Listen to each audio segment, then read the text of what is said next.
আমি মাকে খুশি করতে গেলে বউ নারাজ, বউকে খুশি করতে গেলে মা নারাজ, কিন্তু আমি একজন মানুষ কোন দিকে যাব? ইসলাম বলে তুমি তোমার মার কি সন্তান, তুমি তোমার বউয়ের কি স্বামী। শব্দগুলা খেয়াল করবেন। তুমি তোমার মার সন্তান, যার পায়ের নিচে তোমার বেহেশত। তুমি তোমার মায়ের পায়ের নিচে।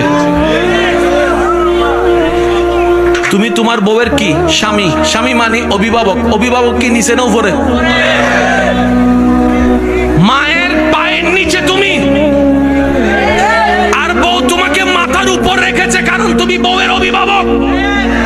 তো উপরওয়ালা তো নিচের ওয়ালার মতো হয় না, নিচের ওয়ালা তো উপরওয়ালার মতো হয় না। এবার সে বলে আমি করবো কি? বলে যে শোনো, তুমি মাকে মাথায় রাখো,